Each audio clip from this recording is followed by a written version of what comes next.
வேறு ஏதோ ஒரு இல்லீகாலிட்டி இவர் கொலையினால் மறைக்கப்பட்டிருக்கிறது என்று நமக்கு அனுமானிக்க தோன்றுகிறது. அதனால இது ஒரு கொலை அல்ல, இந்த கொலையினால் எந்த உண்மை கொலை செய்யப்பட்டிருக்கிறது.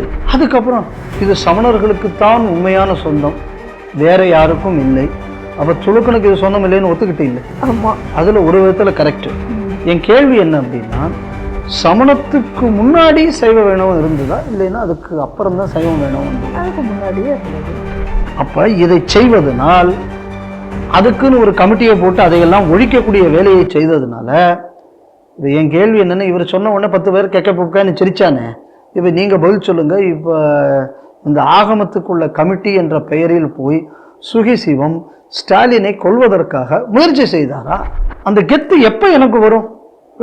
எவனா இருந்தா எனக்கு என்னையா, நான் நியாயமா இருக்கேன், நான் தான் இந்த ஊரோடு காவலன், நான் தான் இந்த மக்களை காப்பாத்துறேன்.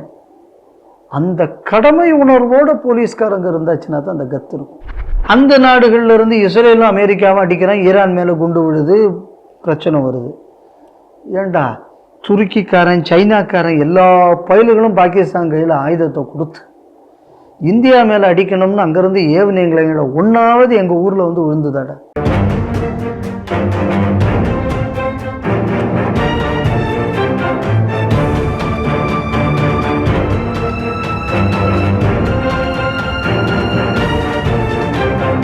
ஸ்ரீ டிவி நேயர்களுக்கு வணக்கம். இன்றைய செய்திகள் சிந்தனைகள் நிகழ்ச்சிக்கு உங்களை வரவேற்கிறோம். இன்றைய செய்திகள்: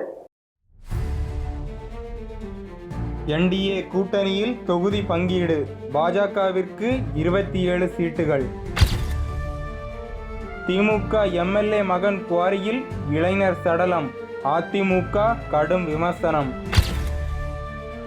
திருப்பரங்குன்றத்தில் சைலண்டாக இருக்கும் சமணர்கள், காரணம் அவர்களுக்கு வாக்கு இல்லை, சுகிசிவம் சர்ச்சை பேச்சு. நெல்லை மூலைக்கரைப்பட்டியில் வெட்டி கொல்லப்பட்ட தந்தை, விரக்தியில் மகள் தற்கொலை, போலீசார் தொந்தரவு செய்வதாக குற்றச்சாட்டு. எங்கள் அணு ஆயுதத்தை தொட்டால் டெல்லி மும்பையில் குண்டு போடுவோம், பாகிஸ்தான் முன்னாள் தூதர் பேச்சு. இந்த செய்திகள் குறித்து நாம் திரு பாலகௌதமன் அவருடன் சிந்திக்க இருக்கிறோம். வாருங்கள் நேயர்களே. வணக்கம். வணக்கம் அம்மா. தேர்தல் தேதி அறிவித்த நிலையில் ஒவ்வொரு கட்சிகளும் தங்களுடைய கூட்டணி பேச்சுவார்த்தையை தொடர்ந்து விரைவாக நடத்தி வந்து கொண்டிருந்தார்கள். அதில் இன்னைக்கு அதிமுக கூட்டணி தங்களுடைய தொகுதி பங்கீடை ஓரளவுக்கு இறுதி செய்து இன்னைக்கு வெளியிட்டிருக்கிறார்கள். அதன் பிரகாரம் பாஜகவுக்கு 27 சீட்டுகளும், அமமுகவிற்கு 11 சீட்டுகளும், பாமகவிற்கு 18 சீட்டுகளும் இறுதியாகி உள்ளதாக இன்னைக்கு வெளியிட்டிருக்கிறார்கள். இன்னும் சில சின்ன சின்ன கட்சிகள் அந்த கூட்டணியில் இருக்கிறார்கள். அவர்களுடனுடைய பேச்சுவார்த்தை தொடர்ந்து நடந்து வருவதாகவும், அவர்களுடைய பங்கீடு முடிந்தவுடனே அதிமுக எவ்வளவு தொகுதிகளில் நிற்கும் என்பது தெரிய வரும் என்றும் இன்னைக்கு அந்த கட்சியிலிருந்து கூறியிருக்கிறார்கள். ஒரு வழியாக பலகாலம் இழுத்தது ஒன்று வந்திருக்கு. ரெண்டாவது எதை கவனிக்கணும் அப்படின்னு சொன்னால், இனி இந்த விஜய் ஃபேக்டர், அதை பற்றின பேச்சு இப்போ கொஞ்ச காலத்துக்கு குறைவாக இருக்கும். அப்படியே இப்போ திருப்பி விஜய் இந்த பக்கம் வர்ற மாதிரி இருந்தாச்சுன்னா அதிமுகவிலிருந்து கொஞ்சம் சீட்டை கொடுத்து அதை சரி பண்ணுறதுக்கான ஒரு செட்டப்பும் அதில் இருக்கிற மாதிரி தெரியுது. வேறு எல்லா கட்சியும் கொஞ்சம் விட்டு கொடுக்குற மாதிரி எதாவது சொல்லுவாங்களான்னு தெரியாது. 27 சீட்டு பாஜகவுக்கு அப்படின்னு பார்க்குறோம். 27 சீட் அப்படின்னா ஒரு மாவட்டத்துக்கு ஒரு சீட்டு கூட கிடையாது. அதனால் அது ஒரு விஷயத்தில் தெரியுது. காங்கிரஸையும் கூட ஒரு சீட்டு குறைவு தான். ஆமாம், அதையும் நம்ம பார்க்குறோம். ஆனால் இதை பற்றி இப்போ நிறைய பேர் மீம்ஸ் போட தொடங்கியிருப்பானுங்க. நிச்சயமாக. அதனால் நம்ம இன்னொரு விதத்தில் பார்க்கணும் என்னென்னா, அங்கே கூட்டணியில் எவ்வளவு கட்சிகள், இங்கே கூட்டணியில் எவ்வளவு கட்சி அப்படின்னு பார்க்கும்போதும் பிஜேபிக்கு காங்கிரஸ் அதை கம்பேர் பண்ணும்போது சீட்டு குறைவாகத்தான் கொடுக்கப்பட்டிருக்கிறதாக நான் பார்க்குறேன்.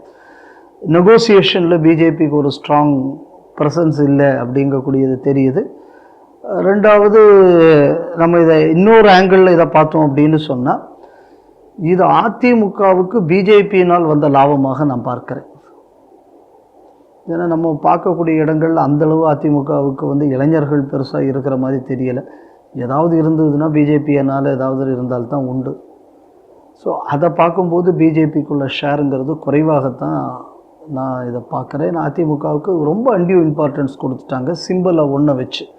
ஸோ இது எப்படி ஒர்க் அவுட் ஆகும் அப்படிங்கக்கூடியது தெரியலை. அடுத்தது எதை பார்க்கணும் அப்படின்னு சொன்னோன்னா, இருக்கிற இந்த கட்சிகளுக்குள்ளே பேசி எடுத்து ஒரு மாதிரி ஒரு செட்டில்மெண்ட் ஆயாச்சு. அங்கே என்னடான்னா இப்போ ஒன்றும் காங்கிரஸோடு உள்ளது ஒன்று உறுதியாக இருக்குது. சிபிஐயோட அவங்க 6லேருந்து 5க்கு குறைந்து வந்து விட்டார்கள். அதனால் அது அங்கே முடிவாச்சு. அப்புறம் அந்த பிளாஸ்டிக் சேர்க்காரர் ஏதோ பேசிக்கிட்டே இருக்கேன் அப்படின்னு சொல்கிறாரு. அது என்னன்னு தெரியல. அப்புறம் அவர் இடையில வேற புலம்பி இருக்காரு. ஐயோ அப்படி அது மாறலை இது மாறலைன்னெல்லாம் புலம்பி தள்ளி இருக்காரு. நியாயம்தான். ஏன்னா இப்போ ஒரு விஷயம் யோசனை பண்ணி பாருங்கள். இன்றைக்கி வந்து பொதுவாக வந்து பட்டியலின சமுதாயத்தில் இருக்கக்கூடிய இடங்களில் இளைஞர்கள் பெருவாரியாக இன்று விஜய் பக்கம் இருக்காங்க. ஸோ அப்போ திருமாவளவனுக்குள்ள பேஸுங்கிறது பல இடங்களில் இன்றைக்கி விஜய் பக்கம் போயிடுச்சு. அப்போ எதுக்கு நான் உங்களுக்கு சீட்டு கொடுக்கணும் அப்படின்னு இன்றைக்கி திமுக கேட்குறது? அது நியாயம் தானே? கரெக்டு தான். அந்த பலத்துக்கு நீ இருந்தேன்னா உனக்கு சீட்டு கொடுக்கலாம்ப்போ, உனக்கு அது இல்லையே அப்படின்னு இன்றைக்கி திமுக சொல்லுது. சிபிஎம் வந்து இல்லை எங்களுக்கு வேணும். இன்னும் சொல்ல போயிடுச்சுன்னா இப்போ சண்முகம் இடையில ஒரு இன்றைக்கி ஒன்று சொல்லியிருக்காரு. அதாவது திட்டங்களை சொல்லி அவங்க சொந்த பலத்தில் ஒன்றும் திமுக வந்து போய் ஜெயிச்சுக்கலாம் முடியாது அப்படின்னு சொன்னால் அவர் என்ன சொல்ல வர்றாரு? DMK is a failure party. Correct. அப்போ அந்த கூட்டணிக்குள்ளே உள்ள இன்னொரு கட்சியே இந்த கட்சி வந்து தோத்த கட்சி, இந்த ஆட்சி தோத்த ஆட்சி அப்படின்னு சொல்லக்கூடிய லெவலில் இன்றைக்கி அந்த பக்கத்தில் கூட்டணி இருக்குது. இங்கே ஓரளவு இன்றைக்கி வந்து இது செட்டில் ஆகிருக்கு. இன்னும் என்னென்ன கட்சிகள் நீ நிறைய இருக்குது. இந்த ஐஜேகே இந்த மாதிரி பல கட்சிகள் இருக்குது. 2 சீட்டு 3 சீட்டு அங்கங்கே கொடுத்தெடுத்து அந்த கட்சிகள்லாம் எப்படி இவங்க சமாளிப்பாங்கங்க கூடியதை பார்க்கணும். இல்லை எந்த கட்சி அங்கே கூட தந்தால் அங்கே போகலாமா இங்கே போகலாமான்னு கூட சில கட்சிகள் நினைக்கலாமான்னு அதுக்குள்ள வாய்ப்பு இல்லை. ஏன்னா கொடுக்கறதுக்கு அங்கே சீட்டு இல்லை. கண்டிப்பாக. ஏன்னா அவங்க இப்போ எல்லாத்தையும் அவங்களும் வீதிச்சு கொடுக்க வேண்டிய ஒரு கட்டாயத்தில் இருக்குது. ஸோ அதனால் ஒரு விதத்தில் என்ன அப்படின்னு சொன்னோன்னா, இந்த ப்ராசஸில் இன்றைக்கி இந்த சீட் ஷேரிங்கில் அதிமுக கூட்டணி, அதாவது தேசிய ஜனநாயக கூட்டணி ஃபஸ்ட்டு ஸ்டெப்பில் அவங்க முன்னாடி காலை வச்சுட்டாங்க. என்ன சீட்டு அப்படிங்கக்கூடியதில் இப்போ என்ன இருக்குது? இந்த 20 சில்லற சீட்டு, அவங்களுக்கு 11 இவங்களுக்கு 18ன்னா தோராயமாக என்ன சீட்டு? அதாவது சில என்ன பண்ணுவாங்கன்னா ஏபிசின்னு பிரிப்பாங்க. ஏ ஷூராக ஜெயிக்கிற சீட்டு, பி வந்து ஒரு மாதிரி ஆசிலேஷனில் இருக்கிறது, சின்னா டப்பா டான்ஸ் ஆடின சீட்டு. ஸோ இப்போ இதில் வந்து எவ்வளோ சீட்டு யார் யாருக்குன்னு பிரிப்பாங்க. அதில் ஆல்மோஸ்ட் சில சீட்டுகள் இதெல்லாம் உறுதியான சீட்டுகள்னு இருக்கும். அட்லீஸ்ட் அந்த சீட்டுகளில் இவர்கள் வேலையை ஆரம்பிக்கிறார்களா? அப்படி ஆரம்பித்தாச்சுன்னா இதுவரை பின்தங்கி இருந்ததை இவங்க வந்து சரி பண்ணுவதற்கான வாய்ப்பு இருக்குதுன்னு அர்த்தம். ஆனால் இதை இவர்கள் செய்கிறார்களாங்கக்கூடியது வரக்கூடிய காலங்களில் தான் பார்க்கணும். அது அப்போ தான் இந்த கூட்டணியில் உள்ள இந்த சீட் அறிவிப்பு வந்ததுனால உள்ள ஒரு அட்வான்டேஜ் இருக்கா, இல்லைன்னா இந்த அட்வான்டேஜை அவர்கள் நாசமாக்க போகிறாங்களாங்கக்கூடியது நம்ம பொறுத்து இருந்து தான் பார்க்கணும். அட்லீஸ்ட் ஒரு ஃபஸ்ட்டு ரவுண்டில் எப்படி காங்கிரஸுக்கு இவ்வளவுன்னு சொல்லி திமுக பண்ணிச்சோ அந்த மாதிரி இவங்க 3 கட்சிக்கு அந்த மாதிரி, அதாவது மேஜராக இருக்கக்கூடிய 3 கட்சி, அதாவது இரட்டை இலக்க சீட் வாங்கக்கூடிய கட்சிகளுக்கு கொடுத்துட்டாங்க. அப்போ நம்ம இதே லாஜிக் அங்கே கொண்டு போனோம்னா கம்யூனிஸ்ட்டு, விடுதலை சிறுத்தை இதெல்லாம் இரட்டை இலக்க கட்சி இல்லை அப்படிங்கிறது உறுதியாகுது. ஆனால் இப்போ இரட்டை இலக்கம் இல்லாமல் நான் நிற்க மாட்டேன் அப்படின்னு சொல்லிக்கிட்டு இருக்காரு. அதனால் இது எப்படி இது சாத்தியப்படுங்கக்கூடியது போகக்கூடிய காலத்தில் பார்க்கணும். ஏதோ இன்றைக்கி இந்த அறிவிப்புங்கக்கூடியது ஒரு மேஜர் பொலிட்டிக்கல் பார்ட்டி இவங்களுக்குள்ள ஒரு அக்ரிமெண்ட் என்பது வந்திருக்கிறது. ஸோ அதனால் சில குழப்பங்களை கூட்டணிக்குள்ளே இது சமாளிப்பதற்கான ஒரு வாய்ப்பு இருக்குது. எப்படி வருதுங்கக்கூடியதை போக பார்ப்போம். திமுக எம்எல்ஏ மகனோட குவாரியில் ஒரு இளைஞருடைய சடலம் என்பது கண்டெடுக்கப்பட்டிருக்கு. இது குறித்து இன்னைக்கு அதிமுக கூட அதனால ஒரு கடும் விமர்சனத்தை வைத்திருக்காங்க. எப்படி இது சாத்தியமாகலாம் அப்படின்னு சொல்லிட்டு.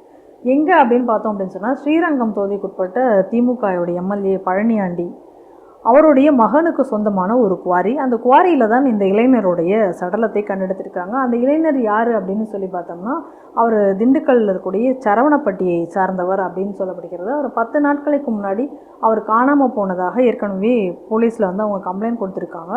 அவருடைய உடல் அங்கு கண்டெடுக்கப்பட்டிருக்கிறது ஒரு கேள்விக்குறியாக இன்றைக்கி ஆகியிருக்கிறது.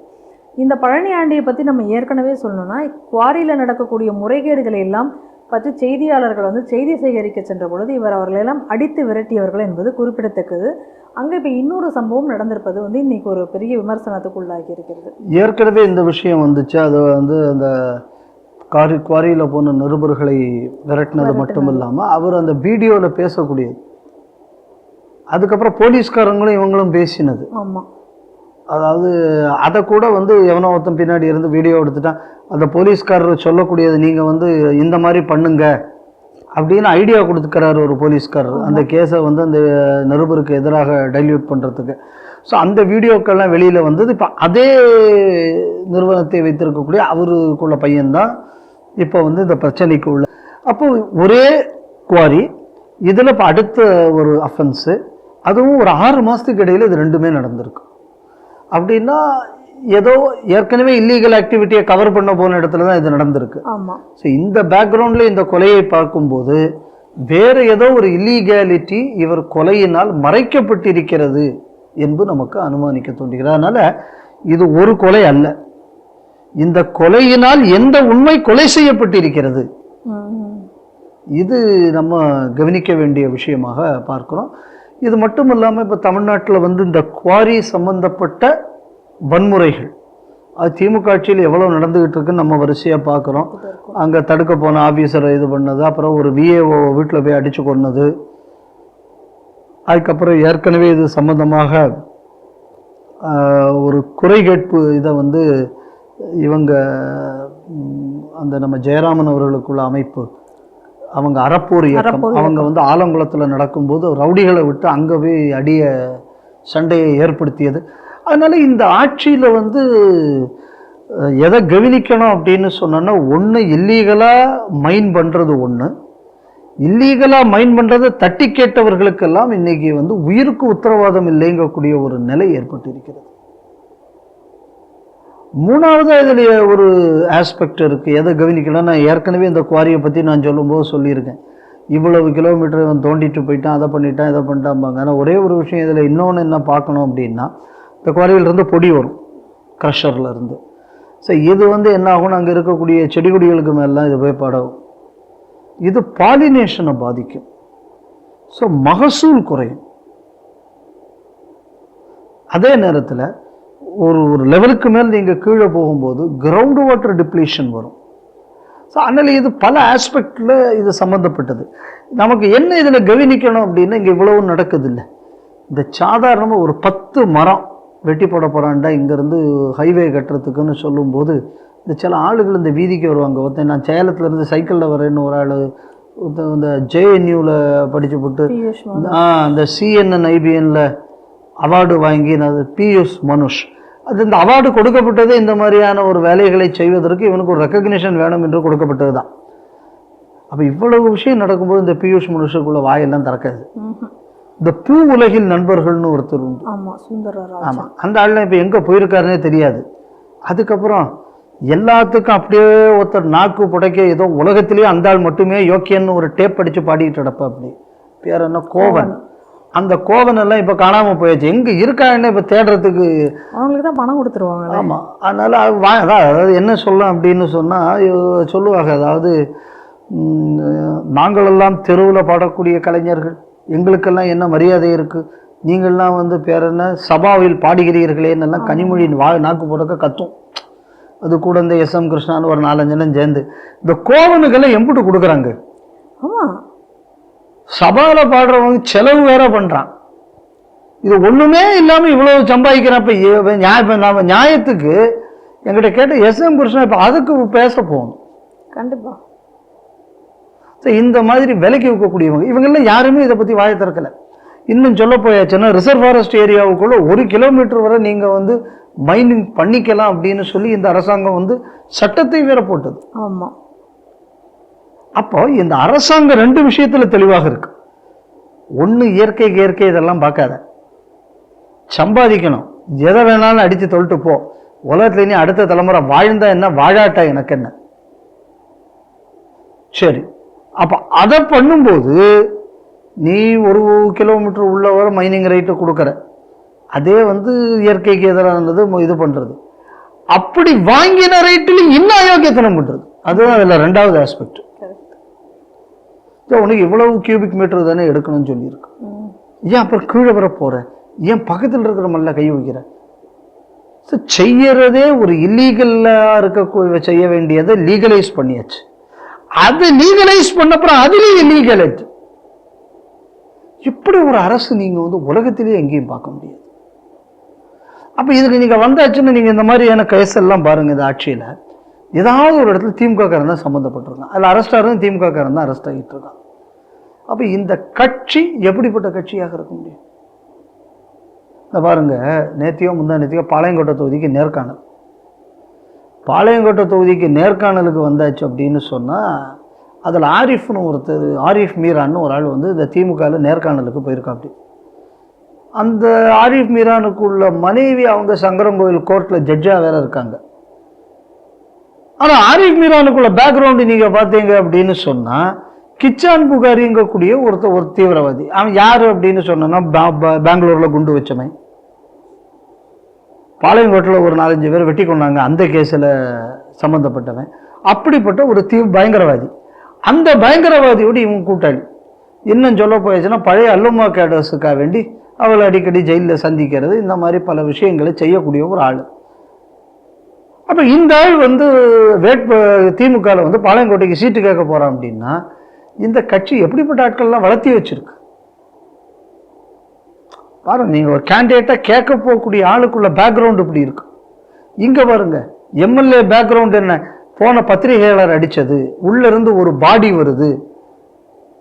அப்போ பயங்கரவாதி, கொலகாரன், இந்த மாதிரியான ஒரு கூட்டம் திமுக. அப்ப இவன் ஆண்டாச்சுன்னா எப்படி சாதாரண மக்கள் பாதுகாப்பா இருக்க முடியும்? கண்டிப்பா. ஏன் இந்த பணத்துக்கு போய் ஏன் யாரும் வாய திறக்கல? ஏன் இதுக்காக வேண்டி பலர் உரிமை கேட்டு போகல?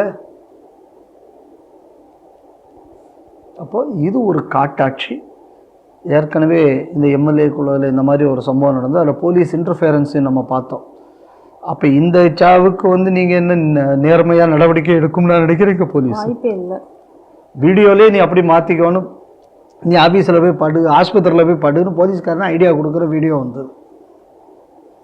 அப்போ இப்படி ஒரு அக்யூஸ்டை தப்ப வைக்கிறதுக்கு ஐடியா கொடுக்கக்கூடிய ஒரு இடத்துல ஒரு பணமும் வந்திருக்குன்னா இப்போ இதில் என்ன நேர்மையான நடவடிக்கையை காவல்துறை எடுக்கும் நம்ம எப்படி நம்ப முடியும்? நிச்சயமாக பண்ணப்படுது. அதனால முதல்ல இதுக்கு ஒரு நியாயம் கிடைக்கணும். இந்த கொலைக்கு நியாயம் கிடைக்கணும்னா வர்ற தேர்தலில் திமுக வீட்டுக்கு போகணும்.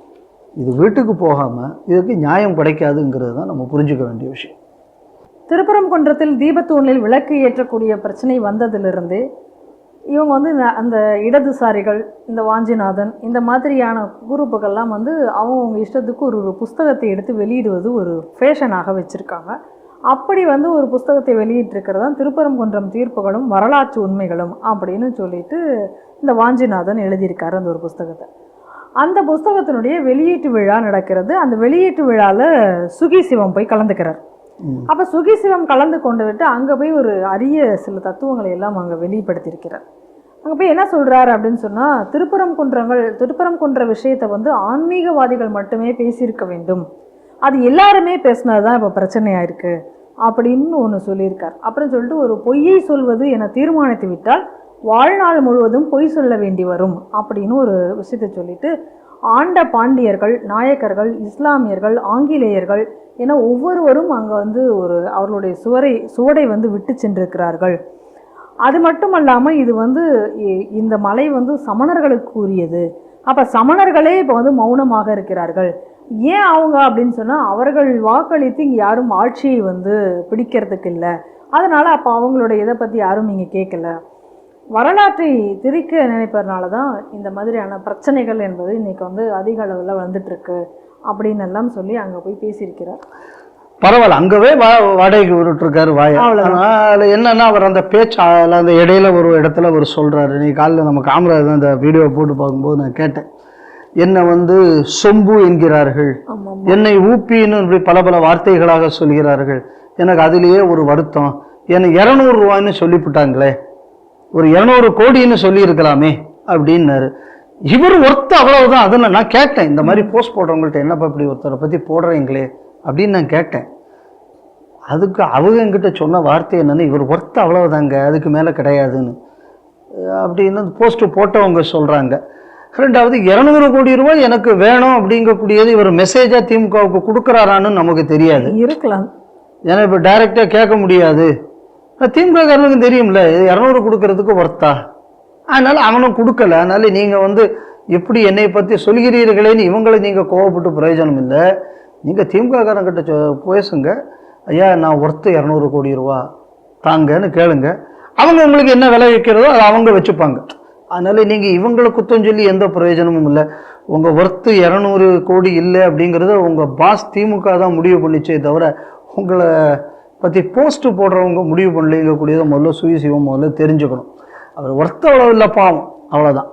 அடுத்தது அவர் என்ன சொல்கிறார் அப்படின்னு சொன்னால், இதில் கிறிஸ்தவர்கள், இஸ்லாமியர்கள், இந்துக்கள், தமிழர்கள் எல்லாரும் அவங்கவுங்க சுவடுகளை பதித்து சென்றிருக்கிறார்கள், நியாயம்தான். இப்போ நான் ஒரு விஷயம் கேட்குறேன். இப்போ சுயசிவம் இருக்கார், அவர் வீட்டுக்குள்ளே ஒருத்தன் திருட வரான்.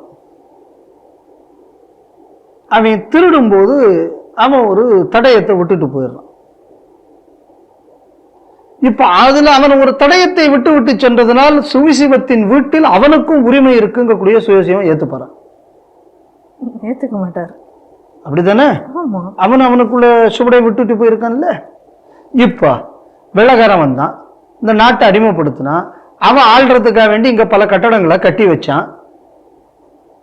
அதனால் இப்பொழுது இந்தியா வெள்ளைக்காரனுக்கும் சொந்தம் சொல்ல முடியுமா? இல்ல கேட்கிறேன், இல்ல இத புத்திசாலித்தனமா பேசினார். ஏண்டா ஒருத்தன் வந்து அந்த கோயிலுக்கு சொந்தக்காரன், இன்னொருத்தன் இங்க படையெடுத்து வந்து அவன் அவனுக்குள்ள ஆதிக்கத்தை செலுத்தி அங்க உள்ளத அவன் உன்னை தூக்கி வைக்கிறான். ஆக்கிரமிப்பாளன் எப்படி வீட்டுக்கு சொந்தக்காரனாவா? இதை பேசணும், இதெல்லாம் புத்திசாலித்தனமா இவர் ஏதோ யோசிச்சு விட்டாரு. இவருக்கு ஒரு எண்ணம், இதுக்குன்னு ஒரு 10 பையில கைதட்டு வேற செய்யறான். அதுக்கப்புறம் இது சமணர்களுக்குத்தான் உண்மையான சொந்தம், வேற யாருக்கும் இல்லை. அப்ப துலுக்கனுக்கு இது சொந்தம் இல்லைன்னு ஒத்துக்கிட்டு இல்லை. அதுல ஒரு விதத்துல கரெக்ட். என் கேள்வி என்ன அப்படின்னா, சமணத்துக்கு முன்னாடி சைவ வேணும் இருந்ததா, இல்லைன்னா அதுக்கு அப்புறம் தான் சைவம் வேணும் வந்தது? அதுக்கு முன்னாடியே இருந்தது. ரைட்டா? புராணத்திலேயே இந்த மலையை பத்தின குறிப்பு இருக்குல்ல? ஆமா இருக்கு. அப்ப சமணம் வரல? இல்ல வரல. சரி, அப்புறம் சங்க காலத்துல இருந்து இதுக்கெல்லாம் ப்ரூஃப் எல்லாம் இருக்கு சொல்லி போட்டு காலத்தை பத்தி தெரிஞ்சால் தானே இவர்களுக்கெல்லாம் தெரியும். ஏன்னா உலகத்துல அடுத்தவன் எல்லாம் முட்டா பயல்களா சொல்றானா அப்படின்னு இந்த ஆள் சொல்றாரு. அப்படி அப்போ என்ன சொல்றாரு, காலம் எவ்வளவு பிந்தியதாக இருக்கிறதோ அதை பொறுத்துதான் வந்து நம்ம வந்து வரலாற்றின் தொன்மையை வந்து ஆராயணும். ரைட்டு. இப்ப என் கேள்வி என்ன அப்படின்னா, சங்க இலக்கியத்துல இருக்கே, திருப்புகழ்ல இருக்கு, பின்னாடி வந்த காலம் திருப்புகழ். திருப்புகழுக்கு முன்னாடி வந்தது தேவார பாடல்கள், அதுல இருக்கு. அதுக்கும் முன்னாடி இருந்த சங்க இலக்கியங்கள்னு இருக்கு, எல்லா காலத்திலும் இருக்கு. ஆமா ஆமா, திருமுருகாற்றுப்படையில இருக்கு. திருமுருகாற்றுப்படையில இருக்கே, இருக்கா இல்லையா? இருக்கு. அப்ப எதுக்கு இப்படி வந்து புழுகணும்? அதனாலதான் உன்னை பத்தி 200 சொம்புன்னு 10 பேர் சொல்றான். ஆமா, அப்ப எல்லா காலத்திலையும் இருக்கிறது. கால வரலாறை பத்தி அடுத்தவனுக்கு தெரியாதுன்னு சொல்றதுக்கு இவருக்கு முதல்ல இப்ப வரலாறு இது. ஒண்ணு, நீ வரலாறு தெரிஞ்சு போய் சொல்லி இருக்கணும் வாங்கின காசுக்கு, இல்லைன்னா தெரியாத தற்கொலை நீ இவர் தான், அடுத்தவன் இல்லைங்கிறது இவர் ஒத்துக்கணும். ரெண்டுல ஏதாவது ஒண்ணு செய்யணும். வாங்குறவன் ஒத்துப்பா? அப்படியா? நான் அவர் படிச்சவர், நான் அவருக்குள்ள படிப்பு நான் இது பண்ண முடியல. அவர் ஒர்த்து 200 தான், அதனாலதான் அவங்க ஒர்த்து 200ன்னு கொடுத்துருக்காங்க. புரிஞ்சுதா? ஏன் 200 கோடி கொடுக்கலைன்னா இந்த அளவு நாலேஜுக்கு இவ்வளவு போதும்னு அவங்க கொடுத்துருக்காங்களோ இன்னும் அதுதான் நமக்கு தெரியாது. அவர்கிட்ட ஸ்டாலின்கிட்ட கேட்க வேண்டிய கேள்வி அவர் வந்து போஸ்ட் போடுறவங்கள்ட்ட போய் கேட்டுக்கிட்டு இருக்காரு. சரி, அதோட அதில் விட்டு போனால் போகிறோம். வரலாற்றை திரிக்க நினைப்பவர்களால் தான் இந்த பிரச்சனை வந்தது. சரி, என் கேள்வி என்னன்னா, முதல்ல மேலே போய் கரிதுங்க போறேன்னு ஒருத்தன் கிளம்பின அப்புறம் தானே இந்த பிரச்சனையாச்சு. அப்ப திரிக்க நினைத்தவன் துளுக்கங்க கூடியதை சொல்றதுல இவருக்கு என்ன பிரச்சனை? நீ பெரிய நடுநிலைமையோட பேசினார்ல, நவாஸ்கனி தாண்டா செய்தான், திமுக கூட்டணியில ஜெயிச்ச அந்த எம்பி தான் இதுக்கு பின்னணியில இருந்தான் சொல்லு. இந்த 200 கிடைக்காது நாளைக்கு. அதனாலதான் நீ சொல்லாம இருந்தாலும் அதோட நிப்பாட்டினா பரவாயில்ல. இது ஆகம விரோதமானது. சரி, அப்போ ஆகமம் யாருக்கு தெரியும்? இவருக்கு தெரியுமா ஆகமம்? நான் ஒண்ணு கேட்கிறேன், ஆகம விரோதமானதுன்னு சொன்னா இந்த ஏற்கனவே இப்ப ஏற்றிக்கிட்டு இருக்காருல்ல, ஆமா அந்த இடத்துல ஒரு கல்வெட்டு இருக்கு. அந்த கல்வெட்டில் யார் வேண்டும் என்றாலும் ஏற்றலாம்னு அந்த இடத்துல அந்த கல்வெட்டில் இருக்கு. அப்போ அது கார்த்திகைக்கு மட்டும் ஏற்றக்கூடிய தீபம் இல்லை, வேற காலங்களில் ஏற்றக்கூடிய மோட்ச தீபங்கக்கூடியது அந்த கல்வெட்டில் தெளிவாக இருந்தது. அப்ப அந்த இடத்துல கார்த்திகை தீபம் ஏத்துறது தானே ஆகம விரோதம். நிச்சயமாக. சரி, 2 இடத்தில் ஏத்தியாச்சுன்னா அது மகாபெரும் தப்பு. அதுக்கு என்னடான்னா ராஜா செத்து போடுவான், இனிமே யோசிச்சுங்கன்னு சொன்னோன்னா கூட்டத்தில் கெக்க போகன்னு 10 அண்ணன் ஜெரிச்சுது. இப்போ அந்த கோயில் யாரு கண்ட்ரோல்ல இருக்கு? ஹெச்ஆர்என்சி கண்ட்ரோல்ல இருக்கு. அப்ப ஹெச்ஆர்என்சி கண்ட்ரோல்ல இருக்கக்கூடிய அந்த கோயில்னா அது ஸ்டேட் கவர்மெண்ட் தலைமையில தானே? ஆமா, நிச்சயமா ஸ்டேட் கவர்மெண்ட் தலைமையில தான். அப்ப நான் யாரு கேட்பார் என்று யாரு சாவான் என்று நான் சொல்லவில்லை, நீங்களே புரிஞ்சுக்குங்கன்னு சொன்னோன்னா ஒரு 10 பேர். அப்ப அது எவ்வளவு தற்குறி கூட்டமா இருக்கும். அப்படின்னா நியாயத்துக்கு செத்து போக முடியுது ஸ்டாலின் தானே உங்க கணக்குப்படி. இதை மோடியை சொல்லி விட்டாருன்னு சொல்லி அந்த கொட்டேஷனை கூட ஒழுங்கா சொல்ல தெரியாம இதனாலதான் 200 ரூபா சொம்புங்கிறாங்க. புரிஞ்சுக்குது? ஏன்னா இது எதுக்கு? அப்ப இந்த துறை யாரு கண்ட்ரோல்ல வருது? ஹெச்ஆர்என்சி. அப்ப ஹெச்ஆர்என்சி, அந்த ஹெச்ஆர்என்சி துறையை தலைமை தாங்கக்கூடிய இந்த சீஃப் மினிஸ்டர் தானே. கண்டிப்பா. அப்ப அதுல கூட ஒரு கீழ்த்தரமான ஒரு அரசியல். சரி, இதெல்லாம் பேசின அப்புறம் நான் ஆகமத்தை பத்தி எல்லாம் நம்ம ஒரு குழு போட்டார்கள். அந்த குழுவை கூட இவங்க தடை வச்சு விட்டாங்க. நாங்க போய் என்ன இருக்கு என்று என்னை கேட்கக்கூட இவர்கள் விடவில்லை அப்படின்னு. சரி, அந்த நேரத்தில் இதே டிவியில தான் நான் தான் அந்த நியூஸை பண்ணேன். நீ கொடுத்திருந்த கொஸ்டினர் என்ன? அந்த கோயில் எந்த ஆகமத்தின் கீழ் இது செய்யப்பட்டது அப்படியா கேள்வி கேட்டிருந்திய? இங்கு உள்ள தமிழ் ஆகமம் என்ன? கேள்வி பதிலே கேள்வியா கேட்டது. ஆமா, இந்த பதிலையே கேள்வியா கேட்டது பேர் என்ன? இதுக்கு பேர் 420 ஃப்ராடா இல்லையா? அப்ப இப்படி போய் நான் செய்தேன்னு என்றால் பெருமையா சொல்றேன் அப்படின்னா நான் ஒரு ஃப்ராடுங்க கூடியது இவ்வளவு ஓப்பனா அறிவிச்ச ஒரு ஆள் நான் உலகத்திலே இந்த ஆளை தவிர எதுவும் பார்த்தது. அதுக்கப்புறம் வடக்கெல்லாம் கார்த்திகேயன்னு சொல்லுவாங்க, இங்கெல்லாம் வேற பேர்ல சொல்றாங்க. அங்கெல்லாம் முருகனை அவங்க பிரம்மச்சாரியாக பார்க்கிறார்கள். இங்கெல்லாம் இப்படித்தான் பார்க்கிறாங்க. கார்த்திகேயன் வேறு, முருகன் வேறு. இதை ஏற்றுக்கொண்டால் பிரச்சனையே இல்லை. இவர் அட்வைஸ் கொடுக்கிறாரு. சரி, இப்ப நான் கேட்கிறேன் ஒரு கேள்வி. பழனியில வள்ளி தேவியானை இருக்கா? ஆமா, பழனியில் இருக்கா? சரி, கிடையாது. கிடையாது. இருக்கா பழனியில? இல்ல இல்ல. இங்க இருக்கு. அப்படின்னா அந்த முருகன் வேறு, இந்த முருகன் வேற சொன்னாலும் சொல்லுவாங்களா இருக்கும்? இல்ல கேட்கிறேன். சொன்னா அது வேற இது வேறையா? சரி, சாஸ்தாங்கோயில் சபரிமலையில போயாச்சுன்னா சாஸ்தா தர்மசாஸ்தா இருப்பாரு, பூர்ண புஷ்கலா இருக்காது. வேற கோயில்கள்ல பூர்ண புஷ்கலாவோட சாஸ்தா இருக்காரு. அப்ப அவரு வேற இவர் வேறையா? டவுட்டுக்கு கேட்குறேன். இல்லை, நாளைக்கு இது கூட அப்படி இருக்கு பாருங்க, அதனால இது வேற அது வேறன்னு சொன்னாலும் சொல்லலாம். சீமான் மாதிரி கூட்டங்கள் கிளம்புமான்னு தெரியாது. இல்லை, அது வேற இது வேறையா? கிடையாது, நிச்சயமா கிடையாது. இல்லை இல்லை, நம்மளை பொறுத்த வரைக்கும் கிடையாது. எனக்கு தெரிஞ்சு அது இல்லை. ஆமா. அப்ப ஒரு கோயில்ல ஒரு பகுதியில இறைவனை அவருக்குள்ள ஒரு ஏழியர் இதுல அவதாரமாக பார்க்கக்கூடியதும் இப்ப ஒன்றும் கிடையாது. இப்போ இவர் இருக்காரு சுயசிவம். இப்போ சுயசிவத்தோட படித்தவங்கள்லாம் சுயசிவத்தை கல்யாணத்துக்கு முன்னாடி பார்த்துருப்பாங்க இல்லையா? பார்த்துருப்பாங்க. சரிதானே? அந்த ஞாபகத்தில் நான் கொஞ்ச நாள் கழிஞ்சு சுயசிவத்தை ரோட்டில் பார்க்கும்போது அவங்க மனைவி குடும்பத்தோடு அப்படி வர்றாங்க. நீ சுயசிவம் என்று ஏற்றுக்கொள்ள மாட்டேன், அப்படிதான் பார்த்தேன். நான் உன்னை பார்க்கும்போது உனக்கு பொண்டாட்டி குழந்தைகள் கிடையாது, இப்போ உனக்கு பொண்டாட்டி குழந்தைகள் இருக்கிறது, ஆனால் நீ சுயசிவமே இல்லை சொல்லுவாரா? ஒரு காமன் சென்ஸ் வேண்டாம். ரெண்டும் தனித்தனின்னு சொல்றதுக்கு இப்ப இந்த திருப்பி வாதத்தை பேசுறதே இப்ப இவர் தானே. என் கேள்வி என்ன, இது ரெண்டும் வேற வேறங்கிறீங்கல்ல. ஸ்கந்த புராணம் இருக்கு, ஸ்கந்த புராணத்துல உள்ள அதே நிகழ்வுகள் தானே இங்கு இருக்கக்கூடிய கோவில்களையும் எல்லா இடத்துலையும் சொல்லப்படுகிறது. அப்ப எப்படி அது வேற இது வேற ஆக முடியும்? இந்தியாவில் கார்த்திகேயன்கிற பேர்லையோ ஸ்கந்தாங்கக்கூடிய பேர்லையோ என்னெல்லாமோ இடங்கள்ல முருக வழிபாடு இல்லாத மாநிலம் எது? கண்டிப்பா ஒவ்வொரு இடத்துல முருகனை ஒவ்வொரு மாதிரி பாக்குறாங்க. இப்ப தமிழ்நாட்டிலே பல இடங்கள்ல பிள்ளையார நம்ம பிரம்மச்சாரியாக பார்க்கக்கூடிய வழக்கம் இருக்கு. வேற சில இடங்கள்ல போச்சுன்னா பிள்ளையார தம்பதியோட பார்க்கக்கூடிய கோவில்களும் இருக்கிறது. இருக்கா இல்லையா? இருக்கு. ஒன்று அந்த பிள்ளையார் வேற இந்த பிள்ளையார் வேறங்கிறது இதெல்லாம் இதெல்லாம் தான் திருப்பி வாதம். அப்ப இவர் சொல்ற ஸ்டேட்மெண்ட் இவருக்கே பொருந்தும். ஏன்னா வரலாற்றை திரிக்கிறது தான் பிரச்சனைன்னு இவர் ஆமா, சொல்றாரு. அப்ப அது இவருக்கு தான் பொருந்தும். இது எல்லாத்தையும் முடிச்சுட்டு இது என்னடா இந்த ராஜா சொன்னேன்ல, ராஜாவுக்கு இதனால பாதிப்பு வரும் 2வது தீபம் ஏற்றினால். அப்ப அந்த ராஜா பிரச்சனையில் அது எங்க இருக்குன்னா திருமூலர் சொல்லியிருக்காரு. திருமூலர் எந்த இடத்துல 2 தீபத்தை பத்தி சொல்லியிருக்காரு, எந்த திருமூலர் என்ன சொல்லியிருக்காருங்கிற நான் சொல்றேன். ஆகமத்துக்கு விரோதமாக ஏதாவது ஒரு விஷயம் செஞ்சாச்சுன்னா அது ராஜாவுக்கு கெடுதல். இது இருக்கு திருமந்திரத்துல. ஏன் இந்த ஆகமங்கள் சிவபெருமானால் சொல்லப்பட்டவை. இந்த 28 சைவ ஆகமங்களும் சிவபெருமானால் சொல்லப்பட்டவை. சொல்லி அந்த பாயிரத்துல வரும். பின்னாடி இதையும் சொல்றாரு திருமூலர். இப்ப என் கேள்வி என்ன அப்படின்னா, இந்த ஆகமத்தை ஒழிக்கணும்னு சொல்லித்தானே இவரே கமிட்டின்னு சொல்லி ஊரம்பட்டும் போனாரு. அப்ப அந்த கமிட்டியை போட்டது யாரு? ஸ்டாலின் தானே. அப்ப ஸ்டாலினை கொல்வதற்கு சுயசிவம் இப்ப சரி பண்ணிருக்காராங்கிற கேள்வி இப்ப நானும் கேட்கணும்ல. கண்டிப்பா. ஏன்னா திருமூலர் இவர் கோட் பண்ணிட்டார்.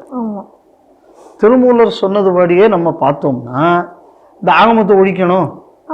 இவங்களே புதுசா ஆகமம் எழுதுறான். சிவங்களுக்கு நீ எப்படி சிவன் தான் 28 ஆகமும் வாயால வந்துருச்சுன்னு அப்படி அந்த ஆகமத்தை ஏத்துக்க முடியாது, நாங்க வேற என்னெல்லாமோ பண்ணுவோம்னு சேர்த்துக்கிறானுவ. அப்ப இதை செய்வதனால் அதுக்குன்னு ஒரு கமிட்டியை போட்டு அதையெல்லாம் ஒழிக்கக்கூடிய வேலையை செய்ததுனால என் கேள்வி என்னன்னா, இவர் சொன்ன உடனே 10 பேர் கெக்க புக்கான்னு சிரிச்சானே, இப்ப நீங்க பதில் சொல்லுங்க. இப்ப இந்த ஆகமத்துக்குள்ள கமிட்டி என்ற பெயரில் போய் சுகிசிவம் ஸ்டாலினை கொல்வதற்காக முயற்சி செய்தாரா? கேட்கணும்ல, இதுக்கு பதில் சொல்லணும்ல. கண்டிப்பா. சரி, அதுல கூட யாரா வாஞ்சிநாதன் எழுதினாராம். அவர் ரேங்க் நக்சல். அது பக்கத்துல ஹரி பரந்தாமன், அதை பத்தி நமக்கு தெரியும். அவர் எப்படி அவர் சமீபத்தில் கூட அவர் பரந்தூர்ல போராட்டம் பண்றவன்ட்ட கோர்ட்டுக்கெல்லாம் போகாது, ரோட்லவே போராட்டம் நடத்துன்னு சொல்லி வன்முறையை தூண்டின ஆளு. இவர் என்ன சொல்றாரு, ஆன்மீகவாதிகள் இருந்தால் அமைதி இருக்கும், அரசியல்வாதிகள் இருக்கிறதுனால தான் பிரச்சனையாக இருக்கும், அதனாலதான் வன்முறை வருகிறது. அவனி கூட வச்சுக்கிட்டு இருக்கிறாளே வன்முறையை செய்யு சொன்னாள் தானே. அப்ப கேட்டிருக்கணும்ல இந்த நீதியரசர்கிட்ட, ஐயா உங்களை மாதிரி இல்லை இந்த இஷ்யூன்னு. சரி, இதெல்லாம் அரசியல்வாதிகள் பேசினதுனால தான் பிரச்சனை வந்தது, ஆன்மீகவாதிகள் பேசியிருந்தால் இது பிரச்சனை வந்திருக்காது, ஒத்துக்கிறோம். ஏன் ரகுபதி பேசினாரு? ஏன் சேகர் பாபு பேசினா அப்படி? ஏன் நவாஸ்கனி பேசினா அப்படி? ஏன் போனாரு முதல்ல? ரைட்டா? அப்ப பிரச்சனையை ஏற்படுத்தினதே இந்த கூட்டம் தானே. அதையும் அவரே சொல்றாரு போல இருக்கு. அப்ப அவரே என்ன சொல்றாருன்னா, இந்த பிரச்சனையை ஏற்படுத்தியது திமுக. அதனால ஒண்ணு நான் என்ன சொல்றேன்னா, அவர் வாடகைக்கு போயிட்டார். அதான் என்ன அப்படின்னு சொன்னா, அவருக்குள்ள பேனர் ஆன்மீக பேச்சாளர் என்று போடுவதை விட, ஏன்னா வாடகை கொடுத்தா யாரு வேணாலும் இந்த உலகத்துல என்னவும் போடலாம். ஆனா ஒண்ணு நான் என்ன சொல்ல விரும்புறேன்னா, நான் ஒரு ஆன்மீகவாதின்னு அவர் தன்னையே சொல்லிக்கொண்டு திருட்டுத்தனமா இப்ப திருமூலர்லாம் மாத்தி மாத்தி இவர் கோட் பண்றது, இதுக்கெல்லாம் பிரபுலிங்க லீலைன்னு ஒரு புத்தகம் இருக்கு, அது அவர் படிக்கணும். இந்த பிரபுலிங்க லீலையில என்ன சொல்லியிருக்குன்னா, ஒரு நூல் ஒரு கருத்தை சொன்னான், அந்த கருத்தை திருத்தி ஒருத்தன் சொன்னான்னா அவன் மகாபாவின்னு சொல்லியிருக்கு. வீர சைவத்துக்குள்ள ஒரு நூல் தான் இந்த பிரபுலிங்க லீலை. அவரு தான் ஆன்மீகத்தை வச்சு சம்பாதிக்கிறவர், அதனால படிச்சிருப்பாருன்னு நான் நம்புறேன். அதனால சம்பாதிப்பதற்காக ஆன்மீகம் உள்ளவர்கள் ஆன்மீகத்தை மனதில் கொள்ள மாட்டார்கள். ஒருத்தன் ஆன்மீகத்தை வைத்து அரசியல் செய்கிறான்ங்கிறாரு, இவர் ஆன்மீகத்தை வச்சு வியாபாரம் பண்றாரு. அதனால அவன் சீட்டு வியாபாரம், அதனால கொள்ளையடிக்கிற வியாபாரம் பண்ணலாமா இருக்கலாம், அவர் கணக்குப்படி அரசியல்வாதி. இவர் அதை டைரக்டா விற்கிறார். அதனால ஒரு வியாபார கூட்டம், இந்த வியாபார கூட்டத்துக்கு இந்துக்களுக்கு மீது சேத்தை அள்ளி வீசுவதுங்கக்கூடியது இவர்களுக்குள்ள முழுநேர வேலை. அந்த வேலைக்கு வாங்கின காசுக்கு வேலை செய்திருக்கார், அவ்வளவுதான்.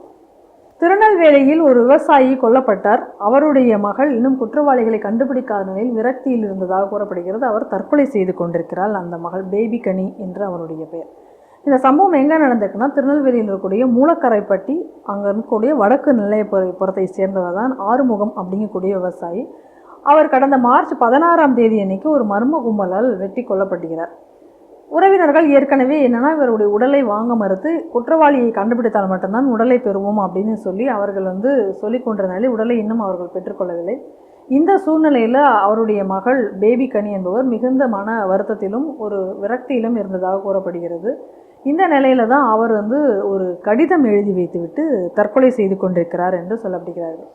ஆனால் அந்த கடிதத்தில் என்ன முழுவதுமாக இருந்தது என்ற கூடிய விவரத்தை இதுவரைக்கும் போலீஸார் வெளியிடவில்லை என்றும், இன்னும் சொல்லப்போனால் அவளுடைய உறவினர்களிடையுமே கூட சொந்த சகோதரனிடம் கூட அந்த பெண் என்ன எழுதி வைத்தாள் என்பதை காட்டவில்லை என்றும் கூறப்படுகிறது. அதில் மேலெழுந்த வாரியாக அவங்க சொல்கிறது என்ன அப்படின்னு சொன்னால், என் தந்தையை கொன்ற குற்றவாளிகளை வந்து கண்டுபிடிங்கள் சீக்கிரமாக, அது மட்டுமில்லாமல் என் தந்தைக்கு பக்கத்திலேயே என்னை அடக்கம் செய்ய வேண்டும் என்று கேட்டுக்கொண்ட இந்த விஷயத்தை மட்டும் அவர்கள் சொல்லியிருக்கிறார்கள். மற்ற விஷயங்களை வெளியிட மறுக்கிறாருன்னு அவருடைய சகோதரர் நம்ம இடத்துல அவர் வந்து சொல்கிறாரு. ஆனால் இன்னும் செய்தித்தாள்களில் வரக்கூடிய விஷயம் என்னவாக இருக்குது அப்படின்னு சொன்னால், இவர்கள் வந்து குற்றவாளியை கண்டுபிடிப்பதற்கு பதிலாக இவர்களையே வந்து சந்தேகப்பட்டு இவர்களிடமே வந்து மீண்டும் மீண்டும் போலீஸார் விசாரணை செய்து கொண்டிருக்கிறதாகவும், அந்த விசாரணையினுடைய ஒரு அழுத்தத்தின் காரணமாக இவர் மேலும் விரக்தி அடைந்து அதை தாங்க முடியாமல் அவர் மகள் தற்கொலை செய்து கொண்டதாகவும் பேப்பரில் சில செய்திகள் வருகின்றன. இந்த நிலையில் இதுவரைக்கும் இதை கண்டுபிடிக்கவில்லை என்பதற்காக இப்போ எடப்பாடி பழனிசாமி அவர்கள் கூட கண்டனம் தெரிவித்து இப்போ ஏன் விசிக தலைவர் திரும்ப வந்து இதுக்கெல்லாம் பேச மாட்டாரா அப்படிங்கக்கூடிய ஒரு கேள்வியெல்லாம் கூட எழுப்பியிருக்கிறார்கள். இது ஒரு கண்டனத்துக்குரிய விஷயமாக நடந்து கொண்டிருக்கிறது. இது ஒரு கொடுமையான விஷயம், இது எல்லாரும் கண்டிக்க வேண்டும். திருமாவளவன் அவர்கள் ஏன் கண்டிக்கவில்லை அப்படின்னு சொல்லி இன்றைக்கி வந்து எடப்பாடி அவர்கள் கேட்டிருக்காரு. ஏன் கேட்டிருக்காரு அப்படின்னா, அவங்க பட்டியலின சமுதாயத்தை சேர்ந்தவர் என்பதற்காக. அது அவர் இன்றைக்கி எலெக்ஷன் வருதுனால பட்டியலின சமுதாயத்திற்கு எதிராக அது ஒரு வன்முறை நடந்து கொண்டிருக்கிறதுன்னு சொல்லி அரசியல் லாபம் தேடுவதற்கு இது எல்லா கட்சியும் செய்யக்கூடிய வேலையை அது அவரும் செய்திருக்கார். அதுதான் இதில் வந்து எடப்பாடியோட அறிக்கையோட ஒரு முக்கியமான விஷயமாக பார்க்கிறேன். ரெண்டாவது, பட்டியலினத்துக்கு எதிராக எந்த கொடுமை நடந்தாலும் இந்த அரசாங்கம் அதுக்கு வந்து நடவடிக்கை எடுக்காதுங்கிறது நமக்கு தெரியும். ஏன்னா பார்த்தோம், நம்ம வந்து வேங்கை வயல்லையே பார்த்தோம், மரத்தை கழிஞ்சு இவ்வளவு நாள் கழிஞ்சு கடைசியில் அந்த சமுதாயத்துக்காரனே கலந்து விட்டான் அப்படின்னு சொல்லி கேஸை முடிச்சு சோழியை முடிச்சாச்சு. ஸோ அதே மாதிரி இப்போ இடையில வந்து நீங்கள் அது வந்து கோனார் சமுதாயத்தை சேர்ந்த ஒரு பெண், அவங்க வந்து விளாத்திக்குளத்தில் சம்பவம் நடந்தது. அதுக்கு என்ன போலீஸ்காரங்க சொன்னாங்கன்னா, எப்படி அந்த ஊருக்காரனுக்கு இந்த ஊர் எப்படி தெரியும்னா, அவன் இங்கேருந்து போகும்போது எங்கெங்கெல்லாம் பொம்பளையை தனியாக வந்து ஒதுங்குறாங்க அப்படிங்கிற இடத்தை முன்னாடியே அவன் நோட்டம் பார்த்து வைத்து கொண்டு அவன் காத்திருந்து அவன் அதுக்கப்புறம் இதை செய்தான் அப்படின்னு சொல்லி கடைசியில் அந்த வழக்குக்கு இவங்க ஒருத்தனை அரெஸ்ட்டும் பண்ணிவிட்டாங்க. ஆனால் உண்மைக்கு அவன்தான் செய்தானா அப்படிங்கக்கூடியதுக்கு எந்த ஒரு இதுவும் கிடையாது. அவங்களே என்ன சொல்கிறாங்க அப்படின்னா, அது பார்த்தான் எங்குமே கேமரா இல்லாத இடமா பார்த்து அவன் செட் பண்ணிட்டான்னு சொல்லி. நான் நினைக்கிறேன் இந்த சினிமா கதை எழுதுறது இப்போ வர வர நம்ம போலீஸ்காரங்களுக்கெல்லாம் இப்போ ட்ரைனிங் கொடுக்குறாங்கன்னு நினைக்கிறேன். போலீஸ் ட்ரைனிங்கில் முன்னாடி வந்து எப்படி க்ரைமை கண்டுபிடிக்கிறது, எப்படி க்ரைமை ப்ரிவென்ட் பண்ணுறது, எப்படி வந்து பல அழுத்தங்களுக்கு இடையில் வந்து நடுநிலையோடு வேலை செய்வது, இதெல்லாம் நமக்கு தெரிஞ்சு. அதனால தான் நம்மளும் போலீஸ்காரங்களை மதிக்கிறோம். ஏன்னா இது இவ்வளோத்தையும் பல இன்னல்களுக்கு இடையில் செய்யக்கூடிய ஒரு அந்த ட்ரைனிங்கே அவ்வளவு கஷ்டமான ஒரு ட்ரைனிங். ஆனால் இப்போ வந்து திமுக ஆட்சியில் வந்து எப்படியெல்லாம் கதை எழுதணும்னு ட்ரைனிங். கருணாநிதி கதை வசனம் எழுதுறதுல பெரியாள். அதனால் நம்ம கலைஞரை வந்து எல்லா இடத்துக்கும் கொண்டு சேர்க்க வேண்டும்னு அடிக்கடி திமுக காரன் பேசிக்கிட்டு இருக்கான். அதனால் போலீஸ் ட்ரைனிங் காலேஜுக்குள்ளே இப்போ வந்து அவங்க வந்து கலைஞரை கொண்டு வந்த காரணத்தினாலையும் பள்ளிக்கூடத்திலே இப்போ கருணாநிதியை பற்றின பாடமெல்லாம் வந்தாச்சு. ஸோ அதனால் இப்போ மக்களை ட்ரெயின் பண்ணிட்டாங்க எப்படி கதவசனம் எழுதுறதுன்னு. அதே மாதிரி அவங்க அந்த மாதிரி ஒரு கதவசனம் எழுதி அந்த கேஸில் அவங்கள பாடி வாங்க வச்சுட்டாங்க என்னங்க. ஸோ இது ஏற்கனவே இது நம்ம அப்படி அங்கே ஒரு இதை பார்த்தோம். இங்கேயும் சம்பவம் நடந்து இவ்வளோ நாள் ஆயிடுத்து, எந்த துப்பும் கிடைக்கல, வரும் முயற்சி எல்லாம் செய்து கொண்டிருக்கிறோம். இல்லை, இது காரணம் அதையும் கூட நான் என்ன பார்க்குறேன் அப்படின்னா, சர்வ சாதாரணமாக சின்ன சின்ன விஷயங்களுக்கே ஒருத்தனை கொல்லலாம், தப்பிடலாம், கொன்னுட்டு அந்த கொலைங்கக்கூடியது நமக்கு ஒரு ஸ்டிக்மா இல்லை. பல கொலைகள் பண்ணியாச்சுன்னா நம்ம ஊரில் நம்மளை பார்த்து ஊர் பயப்படும். அதுக்கப்புறம் நம்ம அரசியல்லையும் பவருக்கு வந்துடலாம் அப்படின்னு சொல்லி இன்னைக்கு கொலை பண்ணுறதுங்கக்கூடியது முன்னாடி வந்து ஒரு பாவமாக மக்கள் நினைச்ச காலம் வர சட்டத்துக்கு மேலே உள்ள பயம் என்பதை விட மனசாட்சி என்பதற்கு ஒரு உறுத்துன்னு ஒன்று இருந்தது. இன்னைக்கு இவனுக்கு வந்து இந்த இறை மறுப்பு மண்ணாங்கட்டி இதெல்லாம் கொண்டு வந்ததுல மனசாட்சிக்கு பயப்பட வேண்டாம். சட்டத்திலிருந்து எப்படி தப்புறதுங்கிறத மட்டும் நம்ம பார்த்தா போதும். அப்போ எங்கே கேமரா இருக்குது இல்லைன்னு பார்த்து நம்ம எப்படி தப்பலாம், இதை மட்டும் நம்ம பார்த்துக்கிட்டா போகிறோம் அப்படின்னு கொலை பண்ணுறது வந்து ஒரு ஆமாய்யா எவ்வளோ நாள் தான் நம்ம பொறுமையாக இருக்கிறது.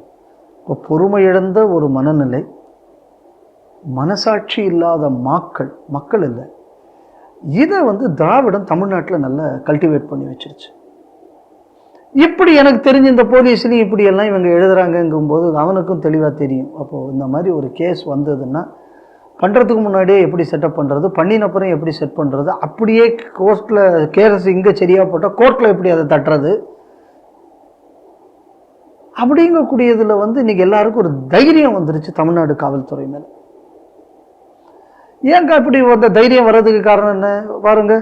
ஒரு இடத்துல நீங்கள் இதுக்கு முந்தின நியூஸில் நம்ம சொல்லும்போது சொன்னோம், குவாரியில் வந்து பார்க்குறத பண்ணக்கூடிய அராஜகத்தை எடுக்க போகிறான், பத்திரிகையாளர் மீது தாக்குதல் நடக்குது, போலீஸ்காரர் ஐடியா கொடுக்குற நீ முன்னாடி ஆஸ்பத்திரியில் போய் படுத்துறது. அப்போ பொலிட்டிசைசேஷன் ஆஃப் போலீஸ் ஃபோர்ஸ் இது வருதுனால என்ன ஆகுது அப்படின்னா, போலீஸ்காரங்களை பொறுத்தவரை நம்ம பிரச்சனை இல்லாமல் இந்த ஸ்டேஷனில் உள்ள காலத்தை கழிச்சிட்டு போவோம், எல்லாவனும் சம்பாதிக்கிறான், நம்மளும் உள்ள சம்பாதிச்சுட்டு போயிடுவோம். அப்படி ஒரு பெருமைப்படக்கூடிய, இன்னும் சொல்ல போயாச்சுன்னா ஒரு கெத்து இருக்கணும் போலீஸு. அந்த கெத்து எப்போ எனக்கு வரும், எவனாக இருந்தால் எனக்கு என்னையா, நான் நியாயமாக இருக்கேன், நான் தான் இந்த ஊரோடு காவலன், நான் தான் இந்த மக்களை காப்பாற்றுறேன், அந்த கடமை உணர்வோட போலீஸ்காரங்க இருந்தாச்சுன்னா தான் அந்த கெத்து இருக்கும். கண்டிப்பாக இதை கெடுத்தாச்சு. அந்த துறையை நீங்கள் குட்டிச்சோறாக்கியாச்சு. அதனால தான் இன்றைக்கி வந்து ஒரு சின்ன பிரச்சனைனாலும் கொலை பண்ணலாம், கஞ்சாவை இது பண்ணலாம், அப்புறம் அதை ஊசியில் ட்ரக் அடிக்கலாம், எதை பண்ணாலும் நம்மளால் வெளியில் வர முடியும், எல்லாத்துக்கும் ஒரு விலை இருக்குது. இந்த மனோபாவம் இன்று தமிழகத்தில் வேரூன்றி விட்டதுங்கக்கூடியது தான் இந்த 5 ஆண்டு கால திமுக ஆட்சியின் பினாக்கள்னு சொல்கிறது. இது எடப்பாடி ஆட்சியிலே ஆரம்பிச்சிருச்சு. இப்போ அது வந்து அதுக்குள்ள குளோரிக்கு அது போயிடுச்சு. அப்போ இந்த மாதிரியான சாதாரண வந்தாச்சு. இப்போ இதுவரை வரல. இப்போ அந்த குழந்தை பாவம் எழுதி வச்சுட்டு இறந்து போச்சு. சரி, அது ஏன் நீங்கள் வந்து அந்த லெட்டர் வெளியிடல? சரி, இப்போ நீங்கள் ஒரு லெட்டர் இனிமேல் வெளியிட போகிறீங்க, எப்படி அதுக்கு மேலே நம்பகத்தன்மை சாதாரண ஆளுக்கு வரும்? சொந்தக்காரங்களுக்காவது காணிச்சிருக்கணும்ல, அதை கூட காணிக்கலைன்னா எப்படி ஒரு நம்பகத்தன்மை காவல்துறைக்கு மேலே வரும்? காவல்துறையில் இருக்கக்கூடிய அதிகாரிகள் இப்போ இதை ஏன் மறைக்கிறது காரணம் என்ன? இல்லைங்க, அது வெளியிட்டாச்சுன்னா அவங்க வீட்டிலேயே பிரச்சனை வரும் அப்படின்னு நீங்கள் நினைச்சீங்க அப்படின்னா அட்லீஸ்ட் குடும்பத்துக்காரங்கள்ட்டையாவது நீங்கள் அதை சொல்லியிருக்கணும்ல, இப்படி இருக்குங்க. அப்போ இந்த மாதிரியான நிகழ்வுகள் நமக்கு வந்து பல சந்தேகங்களை ஏற்படுத்துகிறது. யாரை காப்பாற்றுவதற்கு இதெல்லாம் நடக்குது? அடுத்த கேள்வி, அப்போ இதுலேயும் கட்சிக்காரர்கள் சம்மந்தப்பட்டிருக்காங்களா? ஆனால் உள்ளூரில் என்ன சொல்கிறாங்க, ஒரே சமுதாயத்தை சேர்ந்தவங்க தான் அவங்களுக்குள்ள முன்விரோதமாக இருக்கும் அப்படின்னு சொல்கிறாங்க. அது என்னங்கக்கூடியது இதுவரை யாருக்கும் தெரியாது. அப்போ இந்த பின்னணியில் காவல்துறையோட இந்த செயல்பாடுகள் நமக்கு வந்து இன்னைக்கு ஒரு எந்த காவல்துறை இந்த தமிழகத்தை காப்பாற்றி வந்ததோ அதுக்கு மாறாக இது வந்து நம்புகிற மாதிரியான துறை இல்லைங்க, இது அரசியலுக்காகவும் பணத்துக்காகவும் விலகி போகக்கூடியது அப்படிங்கிற ஒரு நம்பிக்கையின்மை சாதாரண மக்களுக்கு அதிகமாக வர தொடங்கிறது. இது எங்கே போய் முடியும்னா, நாளைக்கு இந்த மாதிரியான ஒரு சூழல் தான் நக்சல் மாதிரியான சிந்தனையை ஏற்படுத்தும். சட்டத்துக்கு மதிக்கணுங்கக்கூடிய எண்ணம் போகும், தடி எடுத்தவன்லாம் தண்டாக்காரன்னு வரும், நாடு சுடுகாடாகும். இந்த மாதிரியான ஒரு அவல நிலை இப்பொழுது ஏற்பட்டு வருகிறது. அதனால நான் இதை ஒரு சாதாரண தற்கொலையாகவோ இல்லைன்னா அதை கொலையாகவோ பார்ப்பதை விட, இந்த மாதிரியான அவநம்பிக்கைகள் சமுதாயத்தில் வளர்வது என்பது நாட்டுக்கு ஆபத்து.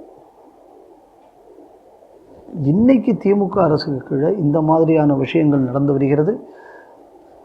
ஒரு சாதாரண ஒரு பெண்ணுக்கு இந்த காவல்துறையிட்ட நமக்கு நியாயம் கிடைக்காது அப்படிங்கக்கூடிய ஒரு எண்ணம் வந்துருச்சு அப்படின்னா எல்லாருக்கும் அப்போ இந்த எண்ணம் தானே இருக்கும். நிச்சயமாக. அதனால் இந்த மாதிரியான சமூக போக்கு இதுக்கு திமுக அரசு பொறுப்பேற்க வேண்டும். இதற்கு உடந்தையாக இருந்து கொண்டு இருக்கிற காவல்துறையினர், நீங்கள் உங்கள் யூனிஃபார்முக்கு மட்டும் துரோகம் பண்ணல, இந்த நாட்டின் இறையாண்மைக்கும் துரோகம் செய்து கொண்டிருக்கிறீர்கள் என்பதை புரிந்து கொள்ள வேண்டும். அமெரிக்கா, இஸ்ரேல் இவங்க இணைந்து ஈரான் கூட இந்த தாக்குதல் நடத்தி வரக்கூடிய இந்த நேரத்தில் ஒரு பதட்டமான சூழ்நிலை என்பது இப்போ உலகம் முழுவதும் ஒரு நிலவி கொண்டிருக்கு. இந்த நேரத்தில் பாகிஸ்தானுடைய முன்னாள் தூதுவராக இருக்கக்கூடிய அப்துல் பாசித் அவர் ஒரு விஷயத்தை இப்போ சொல்லியிருக்கார். அது இன்னும் இப்போ ஒரு சர்ச்சைக்குள்ள நிலைக்கு போயிட்டுருக்கு. என்ன அவர் சொல்கிறாரு அப்படின்னு சொன்னால், ஒருவேளை அமெரிக்கா எங்களுடைய நியூக்ளியர் இன்ஸ்டாலேஷன் மேலே தாக்குதல் நடத்தினால் நாங்கள் அதற்கு பதிலடியாக திருப்பி இந்தியாவில் இருக்கக்கூடிய டெல்லி மற்றும் மும்பை மேல் தாக்குதல் நடத்துவோம், குண்டுகளை வீசுவோம் அப்படின்னு சொல்லிட்டு அவர் இப்போ சொல்லியிருக்கார். அது இப்போ ஒரு நம் உலக நாடுகளிடையே ஒரு ஒரு கவலைக்குரிய விஷயமாக இருக்குது. ஏன்னா ஏற்கனவே ஒரு பக்கம் போர் நடந்து கொண்டு இருக்கக்கூடிய சூழ்நிலை இந்த மாதிரியான கருத்துக்கள் வர்றது ஒரு பதட்டத்தை ஏற்படுத்தி இருக்கிறது. ரெண்டு ஆஸ்பெக்டில் பார்க்கணும். அப்போ அமெரிக்கா பாகிஸ்தானை எந்நேரமும் கவுத்தி விடும் அப்படிங்கிற மாதிரி அவர் சொல்ல வர்றாரான்னு எனக்கு தெரியலை. அமெரிக்கா எங்களது நியூக்ளியர் இன்ஸ்டாலேஷன்கள் மீது தாக்குதல் நடத்தினால் நாங்கள் இங்கு தாக்குதல் நடத்துவோம். அப்போ இது என்ன சொல்ல வர்றாரு? எப்படி அமெரிக்கா அந்த காலத்தில் பாகிஸ்தான் எப்படி அன்றைக்கி அமெரிக்காவோட சேர்ந்து கொண்டு ஆப்கானிஸ்தானில் நான் உனக்கு உதவி பண்ணுறேன்னு சொல்லிட்டு பின்லாடனை தன்னாட்டுக்குள் ஒழித்து வைத்து துரோகம் செய்தார்களோ, அந்த மாதிரி இப்பொழுதையும் பாகிஸ்தான் அமெரிக்காவுக்கு துரோகம் செய்ய காத்து கொண்டிருக்கிறது. அந்த துரோகத்தை கண்டுபிடித்து அமெரிக்கா எங்கள் மீது தாக்குதல் நடத்தினால் நான் இந்தியா மீது நடத்துவேன் அப்படித்தானே இருக்கு அவர் சொல்றதை பார்த்தா. ஆனால் ஒன்று அவர் புரிஞ்சுக்கணும், முதல்ல அமெரிக்கா அவங்க நியூக்ளியர் இன்ஸ்டாலேஷன் மேலே தாக்குதல் நடத்தாது. ஏன் தெரியுமா? அது ஆல்ரெடி அமெரிக்காக்காரன் கையில் தானே இருக்கு. முதல்ல அந்த அடிப்படையை இவர் புரிஞ்சுக்கணும். முரிடு ஏர்பேஸ் பக்கத்தில் இருக்கக்கூடியதில் யாரு கண்ட்ரோல்? அவங்க கண்ட்ரோலில் தானே இருக்கு. அது ஏற்கனவே ஒரு பாகிஸ்தானில் இருக்கிற சீனியர் அஃபீஷியலே ஒத்துக்கிட்டாரு. இந்த வீடியோவே ஓப்பனாகவே வந்துச்சே. அதனால அப்படி ஒரு தாக்குதலை அமெரிக்கா நடத்தணும்னா அதுக்கு முன்னாடி அங்கே இருக்கிற அமெரிக்காக்காரனே அங்கே கொண்டு வச்சுட்டு போயிடுவான். அவன் ஏன் வெளியிலிருந்து அங்கே நடத்தினான்? அங்கேயே ஜோலியை முடிச்சுட்டு அவன் பாட்டு வெளியில் வந்துட போகிறான். அப்படி இல்லைன்னு சொன்னால் அதை அவன் கையில் வச்சுக்கிட்டு அதுலேருந்து நேரம் உங்கள் மேலே அவன் தாக்குதல் நடத்த போகிறான். அவ்வளோதான். அதனால் அவன் வெளியில் இருந்தெல்லாம் அவன் நடத்த வேண்டாம். அந்த பேஸே முதல்ல அவன் கையில் தான் இருக்குது. ரெண்டாவது, அதுக்கு ஏன் அவன் கஷ்டப்படணும் அவ்வளோ தூரம்? ஆமாம், நம்ம நினச்சாச்சுன்னா உன் ஃப்ளைட்டையே ஓட்ட முடியாத அளவு ஆப்ரேஷன் சிந்தூரில் மொத்தத்தையும் நாங்கள் ஜோலியை முடிச்சுட்டு போயிட்டோம். நீ இருக்கிற ஃப்ளைட் அவ்வளோத்தையும் இங்கேருந்து வடக்கு பக்கமாக கொண்டு ஓடி போயிட்ட. நீ மேற்கு பக்கமாக வடக்கு பக்கமாக நீ அதை கொண்டு ஓடி போயிட்ட. ஒன்று, நீ எப்படி எங்களை அடிக்க முடியும்? யோசிச்சு பாரு. இப்போ பாரு, இஸ்ரேல் அடிக்கிறான். அடித்த உடனே ஈரான்காரன் அவனை நான் திரும்பி அடிக்கிறேன்னா, அவன் ஈரான் அடித்தான், சவுதி அரேபியாவை அடிக்கிறான், ஈரான்காரன் சவுதி அரேபியாவை அடிக்கிறான், இஸ்ரேல் அடிக்கிறான், கத்தார் அடிக்கிறான், சவுதி அடிக்கிறான், யுஏஇ அடிக்கிறான், எல்லா நாட்டையும் அவன் சுற்றி அடிக்கிறான். பல ஊர்களில் குண்டு அங்கே போய் விழருது, பாதிப்புகள் ஏற்படுகிறது, நம்ம பார்க்குறோம். அந்த நாடுகள்லேருந்து இஸ்ரேலும் அமெரிக்காவும் அடிக்கிறான், ஈரான் மேலே குண்டு விழுது, பிரச்சனை வருது. ஏண்டா துருக்கிக்காரன் சைனாக்காரன் எல்லா பயல்களும் பாகிஸ்தான் கையில் ஆயுதத்தை கொடுத்து இந்தியா மேலே அடிக்கணும்னு அங்கேருந்து ஏவுனைங்களை ஒன்றாவது எங்கள் ஊரில் விழுந்துதாட? இல்லை. எங்களுக்குள்ள ஆகாஷம் நம்ம ரஷ்யாட்டிருந்து வாங்கிட்டு வந்து S-400 இந்த தவிர நம்ம வச்சிருக்கக்கூடிய ஆன்டி ஏர்கிராஃப்ட் கன்ஸும் இந்த மாதிரி உள்ளதை வச்சு ஆன்டி மிசைல் சிஸ்டத்தையும் வச்சு ஒன்று கூட இந்த நாட்டுக்குள்ளே வர முடியாமல் நம்ம அடித்து சோழியை முடிச்சிருக்கோம். இதுலேருந்து என்ன தெரியுதுன்னா, இந்த அமெரிக்கா இஸ்ரேல் எப்படி யூஸ் பண்ணுறாங்களோ ஆயுதங்களை, அதையும் கூட இந்தியன்ஸ் ஃபார் பெட்டராக அவர்களை அதையெல்லாம் பயன்படுத்துகிறார்கள் அப்படிங்கக்கூடியதோடு ஒரு டிஸ்பிளே தான் ஆப்ரேஷன் சிந்தூர்னு நான் பார்க்குறேன். அப்போ எதை கவனிக்கணும்னா, அவர் பேசக்கூடிய பாகிஸ்தான்காரரு, இப்போத்தானே வாங்கின இந்த வசனம் எதுக்கு உனக்கு? அடுத்தது, அமெரிக்கா எங்களை தாக்குதல் நடத்தினா நாங்கள் இந்தியாவை தாக்குதல் நடத்துவோம். ஏன் அப்போ உனக்கு திருப்பி அமெரிக்காவை தாக்குதல் நடத்துவோம்னு சொல்கிறதுக்கு என் பயந்தானே? பயந்தான், நிச்சயமாக. நீ சொன்னேன்னா ஒன்றும் ஜோலியை முடிச்சிருவாங்கன்னு தானே? ஆமாம், அதானே உன் பயம்? கண்டிப்பா. அப்போ இதிலிருந்து என்ன தெரிஞ்சுக்குதுன்னா, பாகிஸ்தான்காரன் அமெரிக்காக்காரனை நம்புறது இல்லைங்கிறதையும் நம்ம புரிஞ்சுக்கணும். கண்டிப்பா. நம்ம பாட்டு எதான் சொல்லி இந்த லூசு ட்ரம்ப் என்னத்தையாவது பண்ணிருமோங்கிற ஒரு பயம்.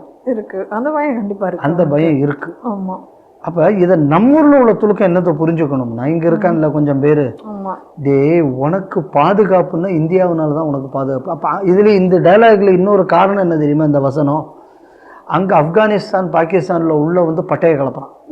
ஆமா எம்புட்டு நாள் அங்க தாக்கு பிடிக்க முடியும்னு தெரியல பாகிஸ்தானால. இப்ப அங்க உள்ள மக்களுக்கு மத்தியில ஒரு இந்திய எதிர்ப்பு ஒரு பேச்சை பேசி தக்க வச்சுக்கணும். அவங்களுக்குள்ள திசையை வந்து ஆப்கானிஸ்தான்ல இருந்து வாங்குற அடியில இருந்து திரும்பணும். இதுக்காக சும்மா அடிச்சு விட்ட ஒரு புருடாதான் இது. அவங்களுக்கே தெரியுமே. ஏன்டா வாங்கின அடிக்கு ஃபோன் பண்ணி ஐயா விட்டுருங்க விட்டுருங்கன்னு சொல்லி டிஜிஎம்ஓ பேசினது. நம்ம டிஜிஎம்ஓட்ட பாகிஸ்தான் டிஜிஎம்ஓ தானே பேசினது. ஆமா ஆமா. ரெண்டாவது இதை பாகிஸ்தான்காரனே ஒத்துக்கிட்டான், நாங்க தான் இந்தியாவுக்கு உடனே ஃபோன் பண்ணி பேசினோம்னு. வேற போனே எடுக்கலன்றதுக்கு தானே நீ அழுது? ஆமா, நான் ஃபோன் பண்ணி அவன் போனை எடுக்கல. ஆமா, இது என்னடா அர்த்தம்? அவன் அப்பந்தான் அவன் காப்பி குடிக்கிறதுக்கோ எங்கேயோ ஆய்ப்போகவோ போயிருப்பாரு போல இருக்கு நம்ம ஆபீசர். அந்த நேரம் கூட உன்னால காத்திருக்க முடியல, அதுக்கிடையில அங்கே டும்மு டும்முங்குதுன்னு. இதுக்கு எதுக்கு இந்த பேச்சு? ரெண்டாவது இன்னைக்கு அந்த நாடு இருக்கக்கூடிய நிலைமை. இப்போ நான் வந்து இந்த ஐபிஎலுக்கெல்லாம் பெரிய ஆதரவாளர் கிடையாது. ஏன்னா அது என்ன பொறுத்தளவில் அது ஸ்போர்ட்ஸ் இல்லை, அது ஒரு என்டர்டெயின்மெண்ட். அதனால என்ன மக்கள் கைதட்டி ஜாலியாக இருக்கான். அதுக்கு ஊர் பேரை வச்சு கொஞ்சம் நல்லா எல்லாம் சம்பாதிக்கிறான், நடக்குது. அதில் நான் பார்க்குற ஒரு அட்வான்டேஜ் என்ன அப்படின்னா, அது என்டர்டெயின்மெண்ட்டாக இருந்தாலும் உலகத்தில் எல்லா நாட்டுக்காரரும் நம்ம நாட்டுக்கு கிரிக்கெட் விளையாட வருதுனால நம்ம நாட்டு டொமஸ்டிக் பிளேயர்ஸ் நிறைய பேர் நல்ல இன்டர்நேஷ்னல் பிளேயர்ஸாக வரத்துக்கு அது ஒரு களமாக அமைகிறது என்பது தான் ஐபிஎல்ல நாம் பார்க்குற பார்வை. என்னை பொறுத்தளவில் அது வந்து இந்த சினிமா மாதிரி ஒன்று, அது அவ்வளோதான். இதே மாதிரி அங்கே பாகிஸ்தான்லேயும் ஒரு கிரிக்கெட் இருக்கு. இப்போ என்னடானா அங்கே பாதி பேர் அங்கேருந்து ரிசைன் பண்ணிட்டானா அந்த பாகிஸ்தான் லீகில் இருந்து. ஏன்னா இப்போ வந்து பைசா எல்லாம் கூட்ட மாட்டேன்னு சொல்லிவிட்டானா. அது மட்டும் இல்லாமல் இந்த தடவை எல்லா ஸ்டேடியத்தில் உள்ளே நடக்குமா, ஆனால் மக்கள் அனுமதி இல்லையா ஸ்டேடியத்துக்குள்ளே. அப்போ எதுக்கிட்ட நான் விளையாட வரணும்? இன்னும் பல பிளேயர்ஸ் வந்து விட்ரா பண்ணிக்கிட்டு இருக்கான். கவர்மெண்ட்டு வாரத்துக்கு 3 நாளோ 4 நாளோ தான் நடக்குதான். ஏன்னா பெட்ரோல் இல்லையா, கரண்ட்டுக்கு போக்கு இல்லையா. இந்த நிலையில் இந்த மாதிரி வசனத்தை விட்டு நம்ம மோடி என்ன பண்ணிவிட்டாரு, இங்கேருந்து இந்த சிந்து நதியிலிருந்து போகக்கூடிய தண்ணியை வேற அவர் வந்து நான்லாம் தரமாட்டேன், நான் அப்புறம் தான் பார்த்துக்கோன்ட்டாரு. இப்போ அதுக்கு அங்கே வழி இல்லாமல் போச்சு. அது எவ்வளவு நாள் இனி அந்த நாடு தாக்கு பிடிக்கும்னு தெரியாத அளவில் இருக்கு. இப்போ அங்கே வளைகுடா போறதுனால ஏதோ இந்தியா உடனே ஒழிஞ்சு போக போகுது அப்படின்னாங்க. இப்போ யார் அதிகம் அடிபட்டிருக்காங்கன்னா இந்த ஆர்கனைசேஷன் ஆஃப் இஸ்லாமிக் கண்ட்ரிஸ் தான் இப்போ அதிகம் அடி வாங்கியிருக்கான். இந்த சண்டை வந்து துலுக்கம் தானே பண்ணிக்கிட்டு இருக்கேன். இவன் அடித்தது இன்னொரு துலுக்கனே. எல்லா துலுக்க நாட்டுக்கு நான் தான் பாதுகாவலன்னு சொல்கிறது பாகிஸ்தான். எவனா ஒருத்தான் அவனுக்கு உதவிக்கு போனானா? இல்லை. எவனா ஒருத்தான் அவனுக்கு கரிசனம் காட்டினானா? ₹1 காட்டலை. இந்த பங்களாதேஷ்காரனுக்கு இப்போ டீசல் பெட்ரோல் நம்ம கொடுத்தோம், இந்தியா தான் கொடுத்துருக்கு. பச்சை கொடியை ஏற்றி போட்டு ஐயோ நம்மளாம் ஒரே துலுக்கம் விடப்படாது இப்போ சத்தம் போட்டான்ல. அந்த பங்களாதேஷ்ல அந்த துலுக்கனுக்குள்ள கட்சி ஜமாயத்தே இஸ்லாமி ஜெயிக்கணும்னு சொல்லி நம்ம ஊர்ல பல துலுக்கம் போஸ்ட் போட்டான்ல. இப்போ அந்த துலுக்கன்ல இப்போ இதுக்கு பதில் சொல்லணும். ஏண்டா நீங்க எல்லா துலுக்கனும் அவனும் துலுக்க நாடுன்னு அறிவிச்சிட்டான். இப்போ ஏதாவது ஒரு துலுக்க அந்த துலுக்கனுக்கு வந்து உதவி பண்றேன்னு போனானா? ₹1 போல இல்லை. நம்ம தானே கொடுத்துருக்கோம். நீ டெய்லி எங்களை தான் கரிச்சு கொட்டுற. ஆனா நீ இன்னைக்கு வாடுறதே நான் கொடுக்குற கரண்ட்னாலையும் நான் கொடுக்கக்கூடிய பெட்ரோல்னாலையும் நான் போடுற சோத்துனாலையும். இந்த லட்சணத்துல நீ வந்து நாங்கள்லாம் சர்வதேச அளவில் எல்லா துலுக்கணும் ஒண்ணுன்னு நீ கிளம்பினீன்னா இருக்கிற துலுக்கெல்லாம் அழிஞ்சுதான்டா போவா. நீ நல்லா இருக்கணும்னு ஹிந்து நல்லா இருந்தா தான் நீ நல்லா இருக்க முடியும். இதை நம்ம நாட்டில் உள்ள துலுக்க பேர் புரிஞ்சுக்கணும். சரி, இப்போ இவனுக்கெல்லாம் இப்போ இவன் சொல்லி இருக்கான், இதை கேட்டுவிட்டு நம்ம ஊர்ல 10 பேர் இப்போ கை தட்டினா அவனையும் கூட ஒரு முட்டா பேவம்டா கிடையாது. இப்போத்தானடா அடி வாங்கியிருக்கான், இப்போ இதான் வாங்கியிருக்கான் சிந்தூர்ல, நம்ம இப்போத்தானே போய் பிச்சை எடுத்தோம். இது அவ்வளவும் இன்னும் இதெல்லாம் தெரிஞ்சே கூட மனம் இல்லாமல் பாகிஸ்தான்ல இந்த மாதிரியான ஸ்டேட்மெண்ட்டுக்கெல்லாம் கை தட்டிக்கிட்டு இருக்கான் அப்படின்னா இந்த மதரசாக்களுக்குள்ள மூளைச்சலவை என்பது எவ்வளவு டேஞ்சரஸான விஷயம்னு பாருங்க. அவங்களுக்குள்ள வாழ்வாதாரம் செத்துக்கிட்டு இருக்கு. அதை கூட அவனால புரிந்து கொள்ள முடியாத அளவு அவனை ஒரு மத வெறி அவனை ஆட்கொண்டிருக்கிறது. அதனாலதான் சொல்றோம், இந்த மாதிரி இந்த அடிப்படைவாத மதரசாக்கள் எல்லாம் ஏன் பூட்டணும்னு சொல்றோம்னா, இல்லைன்னா இந்த மாதிரியான ஒரு முட்டாள் கூட்டம் தான் உலகத்துல தயாராகும். அதனால இந்த ஸ்டேட்மெண்ட்டுக்கு கூடியது லோக்கல்ல பாகிஸ்தான்ல ஒரு இந்திய எதிர்ப்பு இதை கலப்பணுங்கிறது ஒண்ணு. ரெண்டாவது, இது உலக நாடுகளுக்கெல்லாம், அது இன்னும் குறிப்பா சொல்ல போயாச்சுன்னா ஈரானுக்கு ஒரு மெசேஜாக இவர் கொடுக்கிறார். என்னை அடித்தால் நான் இந்தியாவைத்தான் அடிப்பேன், வேற எந்த துலுக்க நாட்டையும் நான் அடிக்க மாட்டேன். துலுக்க நாட்டில இருந்து கூட அமெரிக்கா என்னை அடிக்கலாம். அதனால ஈரான்காரனே, நீ வேணா வேற மதத்துக்காரன் நாட்டை அடி, இன்னொரு துலுக்க நாட்டை அடிக்காத, ஏன்னா அப்புறம் நமக்கு வியாபாரம் பண்ண முடியாதுங்கக்கூடிய ஒரு சட்டில் மெசேஜாகவும் இந்த மெசேஜ் பார்க்கப்படும். ஆனா இதெல்லாம் கேட்கிற அளவில் அவனும் இல்லை. ஏன்னா இந்த நாட்டுக்குள்ள ஆசிம் முனீர் இப்பதான் சொன்னார், இந்த நாட்டில் உள்ள ஷியா எதுக்கடா நீ உனக்கு ஈரான் தான் வேணும்னுங்கிறது கிளம்பி போயிடுன்னு. அப்ப இந்த பேச்சுக்கு இடையில இந்த ஸ்டேட்மெண்ட் வருது. நீங்க அதைத்தான் நம்ம கவனிக்கணும். ஆசிம் முனீர் சொல்றது என்ன, ஈரான் தான் உனக்கு முக்கியம், இல்லை ஈரானை கிளம்பி போங்கடா, ஏன்டா இங்க எந்த ஆளியா இருக்கிறீங்கிறாம. அந்த நேரத்தில் இந்த ஸ்டேட்மெண்ட் வருது. அப்போ பாகிஸ்தான்ல இருக்கக்கூடிய ஆசிம் முனீரை செக் வைக்கிற மாதிரி இந்த ஸ்டேட்மெண்ட் நல்லா கவனிக்கணும்.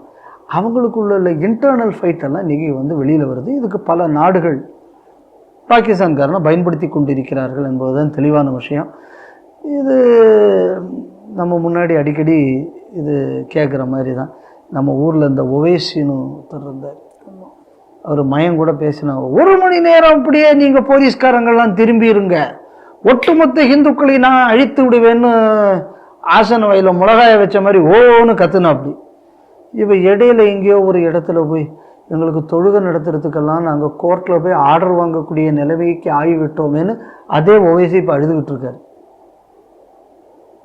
இதெல்லாம் வாய் வேட்டு. ஹிந்து தெளிவா இருந்தான்னா இந்த மாதிரியான விஷயங்கள் வராது. அதனால இதில் பிரச்சனை ஹிந்துக்கள்கிட்ட தான். இவனை திருப்பி நம்ம என்ன செய்யணுமோ செய்தோம் அப்படின்னு சொன்னால் இவர்கள் அடங்குவார்கள். இந்த பேச்சிலிருந்து நம்ம இதைத்தான் புரிஞ்சுக்கணும். நன்றி சார். வணக்கம். இன்றைய செய்திகள் சிந்தனைகள் நிகழ்ச்சி இத்துடன் நிறைவு பெறுகிறது. மீண்டும் நாளை சந்திப்போம். நன்றி, வணக்கம், ஜெய் ஹிந்த்.